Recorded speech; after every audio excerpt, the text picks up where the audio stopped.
అందరికీ నమస్కారం అండి.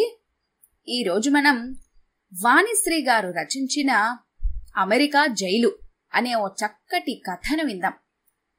ఇక కథలోకి వెళ్దాం. రాత్రి 10ంటికి న్యూస్ చూసి టీవీ ఆఫ్ చేసి పడుకున్నాడు రమణయ్య. ఫోన్ మోగటం, సుమతి మాట్లాడుతూ ఉండటం తెలుస్తూనే ఉంది. ఎవరు ఫోన్ చేశారు అని అడగలేదు. అమెరికా నుంచి కొడుకు చేశాడని మాటలను బట్టి గ్రహించాడు. తెల్లవారిన తర్వాత ఆ సంగతులన్నీ ఎటు ఏకరవు పెడుతుంది అనుకోని ఊరుకున్నాడు. ఏమండి ఏమండి అని భుజం మీద చెయ్యి వేసి తట్టింది సుమతి. ఆ ఏమిటి అంటూ కళ్ళు తెరిచాడు. అబ్బాయి మాట్లాడతాడంట అన్నది సుమతి సెల్ ఫోన్ అందిస్తూ. నువ్వు మాట్లాడావుగా అన్నాడు. మీతో మాట్లాడాలంటండి. ఇక తప్పలేదు రమణయ్యకి. ఆ శ్యామ్ ఏంట్రా అన్నాడు. నాన్నా, పద్మకి డెలివరీ దగ్గరికొచ్చింది. ఆ అమ్మా నువ్వు రండి. నేవెందుకురా, మీ అత్తగారిని రమ్మని పిలవకపోయావా? పద్మ వాళ్ళమ్మతో మాట్లాడింది నాన్న. ఆమెకి ఏదో జబ్బు వచ్చిందంట. మోకాళ్ళు వాస్తున్నాయంట. అసలే అక్కడ చలి ఎక్కువ, జబ్బు ముదురుతుంది. నేనిక్కడ హోమియో మందులు తీసుకుంటున్నాను, రావటానికి కుదరదు అన్నదట. సరే సరే, నేను రాలేను గాని మీ అమ్మను పంపిస్తానులే. నీకిబ్బందిగా ఉంటుందక్కడ, ఇద్దరు వచ్చేయండి నాన్న అన్నాడు శ్యామలరావు. చూద్దాంలేరా అన్నాడు రమణయ్య. అదేమిటి, నన్నొక్కదాన్నే పంపిస్తారా ప్రశ్నించింది సుమతి. ఆ అవును. మరి మీకిక్కడ ఇబ్బంది కదూ తిండికి? ఏం లేదు, బోలెడు మెస్సులున్నాయి భోజనం పెట్టడానికి. అయినా నాకు హోటల్ తిండి అలవాటే. పెళ్లి కాకముందు 7 ఏళ్లు తిన్నాను. రకరకాల హోటళ్లు మెస్సులు ఎన్ని మార్చానో. ఆ అనుభవం వల్ల ఎవరే గడ్డి పెట్టినా తినేస్తున్నానులే. అంటే ఇన్నాళ్ళు నేను పెట్టిన గడ్డి తింటున్నారన్నమాట చిరుకోపంతో అన్నది సుమతి. ఆ మాట నేనన్నానా అని నవ్వాడు రమణయ్య. సర్లేండి, మీకు దేవుడు కూడా చెప్పలేడు. మీదంతా రెటమతం. హాయిగా 6 నెలలపాటు అమెరికాలో గడపచ్చు కదా. ఒంటరిగా ఎందుకొచ్చిన తిప్పలు? ఇప్పుడు తమ 20 ఏళ్ల బాలాకుమారుడు అనుకుంటున్నారా? 60 ఏళ్ల వృద్ధుడు. ఛీ, అదేం మాట! వృద్ధులేంటి వృద్ధులు? 60 అంటే ఇప్పుడు మిడిల్ ఏజ్, సీనియర్ సిటిజన్స్ అనాలి. అలా అనుకుంటూ మురిసిపోండి అక్కసుగా అన్నది సుమతి. తర్వాత కూడా తన వెంట రమ్మని భర్తని పోరుతూనే ఉంది.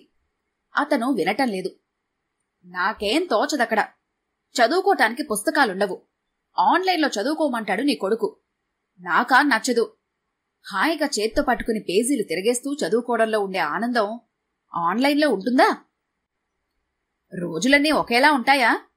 ముందు ముందు పుస్తకాలు దొరకవు, మాయమైపోతాయి. అప్పుడేం చేస్తారు? నీ మొహం, నువ్వు నేను మాయమైపోతాం. పుస్తకాలు శాశ్వతంగా ఎప్పటికీ ఉంటాయి. అవన్నీ గాలి కబుర్లు అని వాదించాడు రమణయ్య. తర్వాత సుమతి ఒంటరిగా అమెరికా వెళ్లి కోడలికి డెలివరీ అప్పుడు సహాయంగా ఉన్నది. మనవడు పుట్టాడు. వాడికి మొదటి బర్త్డే వరకు ఉంది. కొడుకు బలవంతం చేయటంతో ఆ ఫంక్షన్కి వెళ్లి 1 నెలుండి వచ్చాడు. అక్కడే తల్లిదండ్రులను ఉండిపోమ్మని శ్యామలరావు పోరు పెట్టాడు. రమణయ్య ససేమిరా అన్నాడు. భార్యని వెంట పెట్టుకుని ఇండియా వచ్చేశాడు. రెండోసారి కోడలు డెలివరీకి వెళ్ళింది సుమతి. మనవరాలు పుట్టింది. మొదటి పుట్టినరోజు ఫంక్షన్ వరకు ఉన్నది. షరామామూలుగా ఫంక్షన్ కోసం వెళ్లి నెల తర్వాత సుమతిని వెంట పెట్టుకుని వచ్చేశాడు రమణయ్య. ఏమండి, కోడలికి మీ మీద పేకల వరకు కోపంతో ఉంది తెలుసా అన్నది సుమతి ఒకరోజు. తెలీదే, ఎందుకు పాపం అన్నాడు వెటకారంగా. తను పనిచేస్తున్న కంపెనీకి సెలవు పెట్టింది కొంతకాలం. ఎంతకాలం సెలవు అని వెంటనే చేరమని వార్నింగ్ ఇచ్చారట. ఇక కుదరదని జాబ్కి రిజైన్ చేసింది. తను మానేయడానికి కారణం మీరేనని, తనకి ఇల్లే జైలుగా ఉందని బాధపడుతోంది. ఇల్లు జైలుగా అనిపిస్తోందా? అటువంటప్పుడు పెళ్ళెందుకు చేసుకుందో అన్నాడు రమణయ్య. ఏం జవాబు చెప్పాల తోచక నవ్వి ఊరుకుంది సుమతి.